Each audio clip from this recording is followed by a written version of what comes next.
I'm Ian Curry, this is Chasing Cars, and you join me here at beautiful Phillip Island Racetrack, where we've just been introduced to the new generation Toyota GR86. GR, of course, standing for Gazoo Racing, Toyota's race team that's been responsible for the quite brilliant Yaris and Supra. And now we have this. It's much cheaper sports car, co-developed with Subaru's BRZ, very much a twin under the skin with a few Toyota tweaks. But for years we've been told these sort of cars were going the way of the dodo. But no, here we have another new one. We've got a naturally aspirated front boxer engine, rear wheel drive, manual gearbox if you choose it, and of course a coupe two-door body. And thrown in, of course, is relative affordability. If you recall, 10 years ago, these cars were under $30,000 before on-road costs. Because of inflation and all the new kit on the car, just the way things are going now, the base GT model in manual or auto, same price, is just over $43,000 before on-roads. Or in GTS, guys, as you see here, is just over $45,000 plus on-roads. It's a little bit dearer than we thought it would be, and the twin under the skin Subaru BRZ, that's a few grand cheaper than this, which wasn't the case with the first generation car. So Toyota's probably realized exactly how in demand this car will be. It's going to have a big waiting list for it. It's going to be hard to get hold of, so they've priced it accordingly. So I've got a bit of a baptism of fire here. This is my first time around Phillip Island and my first time in the new GR86, and I'm just trying to learn the track as well as learn the car. But just what's immediately obvious is how much more torque-filled this version feels than the old 86. Just from 3,700 we've got our maximum torque, whereas it was up at 6,400 before. You can really feel that as soon as I'm on the throttle coming out of these corners.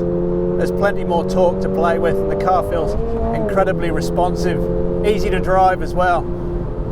Even though I'm just in the normal drive mode at the moment, it's letting a little bit of tail slide happen as well. We're not in the track mode yet. We'll try that a little bit later, where the tail will probably come out even more with still something to save me when I go wrong. But just what I'm getting is just how nice and fluid the car feels, how easy it is to drive, and how you don't really need any more power than this at all. Just as an 86 should be. So we've moved into track mode now. That's why we had the minor oversteer moment back there. But it just frees things up a little bit. But the thing with the GR86 is it's meant to be a fun car, and that back end in this track mode is just sliding around beautifully. It's just very easy to control, and there's still that safety net should things go a little bit awry. But you can feel that with 174 kilowatts and 250 newton meters, it's all you need. It's not a scary amount of power that's going to get you into trouble, but more than enough for a good track day. And like I say, it just remains an incredibly playful car that if I could just get my head around which way this track goes, just amazing fun, I'm sure. You can get very quick indeed. And I'll try not to do what I did last time, but you can just feel how the back end is communicating beautifully what it wants to do. And if you're a drifty, slidey skid person, you're going to have a great time in this car. And yeah, just that torque filled right through the rev range. It gives you lots of power and a lot of confidence to build speed. It's really, really quite good fun. And as a package for just pure fun, just the brakes, the bigger brakes in the old model certainly feel more than capable for this sort of thing. We're having no problems with fade or anything at the moment. And it just feels like a very rigid car, nice and stiff. But also, when you get a little corner and you want to put a bit of power down through the corner, it'll slide. If you're a better driver than me, you'll enjoy that better. But yeah, what a playful little car. It really is such good fun. And if you come to a track day, I'd imagine you just want to stay out all day if the car will let you, and just explore how much fun it can be. Just through a corner like that, you can feel the back end light gets nice and light. But again, it doesn't scare you. It's not a difficult car to drive per se, and without that huge amount of power going through the back wheels, it does feel like a very user-friendly car, and one that you just want to play with. So the 86 always had a brilliant chassis, but a weak point, if there was what was under the hood. It was a 2-litre flat 4 naturally aspirated engine. Toyota now has a 2.4-litre version of that. Extra 22 kilowatts now. You've now got 174 kilowatts and 250 Newton meters. And most importantly, really fills in the torque in the mid-range in this car. So you've got a lot more response, a lot more fun coming. You haven't got that dead spot in the middle. So that means on the performance front, it's about a whole second faster than the old car. If you get the manual transmission, 6.3 seconds to 100. If you get the auto transmission, if that's your thing, even though over 50% of 86 buyers always go the manual, as you should if you listen to me, it's 6.8 seconds to 100. Now, style-wise, I think the new car is a little bit more mature than the old one. It's somewhat longer, just a little bit longer, 10 mil lower than the old one, and I think it's a much more mature front end as well. LED headlights, LED daytime running lamps, and you get this aero kit with the car, both GT and GTS. This nice little lip spoiler at the front, really big grille as well. Nice airflow coming through the car that really helps with aero and with handling. Now, key, of course, for Toyota was to keep the weight of the GR86 down. And what they've done is aluminium for the bonnet, aluminium fenders, aluminium roof as well, all very helpful. If we look at the rims as well, the old 86 that used to have 16 by 6.5 inch alloys, they were pretty skinny. This being the GTS, we're on 18s with 7.5 inch width. If you just go for the normal GT, that has 17 inch wheels, but I think they look superb, very racy. And just behind, 294 mil ventilated discs with 2-pot calipers up front. Okay, let's go and check out the back end.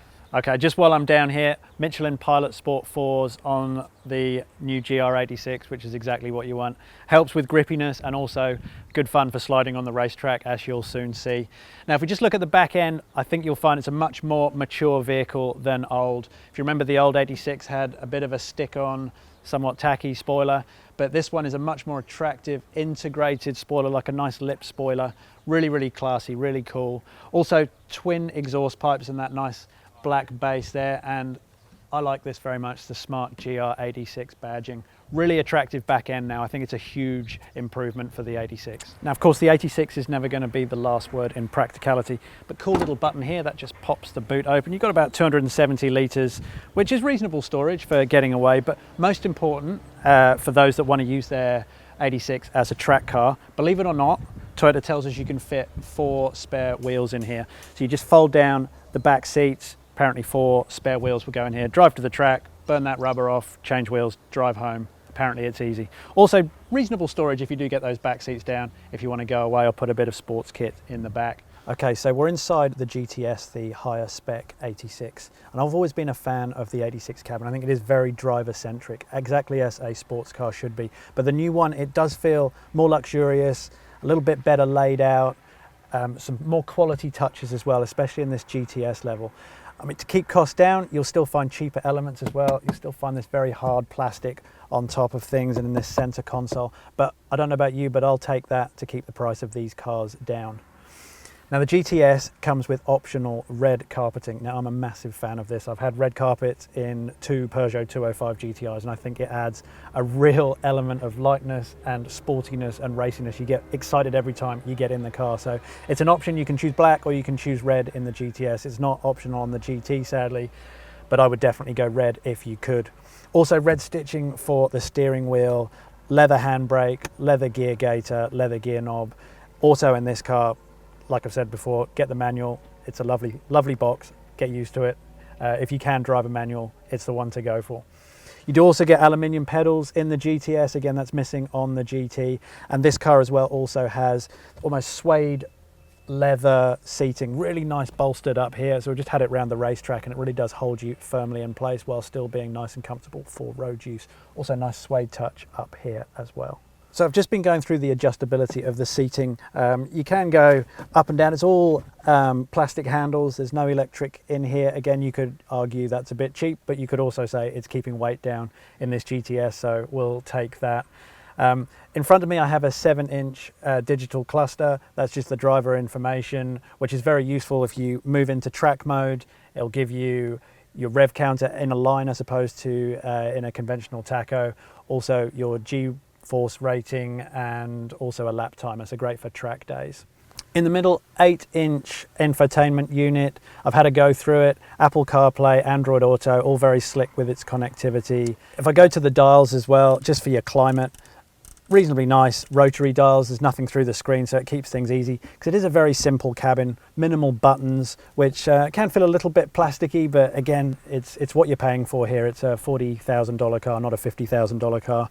Also very simple buttons in the center just for your track mode. This being the auto as well. You've got a sport mode and a snow mode as well, should you ever be taking your GR86 to the snow. That's something that the GT lacks, although the GT does have the track mode still. Heated seats as well for the GTS. So where the GR86 does have a bonus over something like a Mazda MX-5 is it is a 2+2. You do have what I call emergency seats in the back.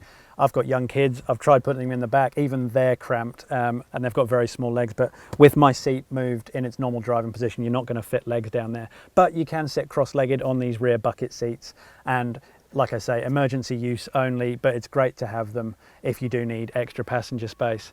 I've had a go in the back as well, not terribly comfortable for someone my height. My head is on the ceiling, so I wouldn't sit back there. But again, you can fold that back seat down and it will give you a decent amount of luggage space. Again, not bad at all for a 2-seat sports car. Toyota has told us it's a bit easier now to pull this front seat back for easier access as well, and slightly spongier rear seats if you have the current generation 86. This one does have slightly more comfortable seating.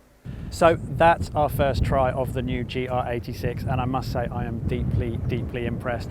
Perhaps it's come in a little bit more expensive than we were expecting considering the price of the Subaru BRZ, but it still feels like incredible value for money. You have got an amazingly fun car here, and as we've had it at the racetrack, this is where it really is in its element as well. It's a great fun track toy, and for $43,000 or $45,000 for the GTS here, you are buying into one of the best value sports cars in Australia, and I don't think we're going to have these for much longer on our roads. So I know the order books are going to be filled up very quickly. It wouldn't surprise me if they're very hard to get hold of. So the price is okay.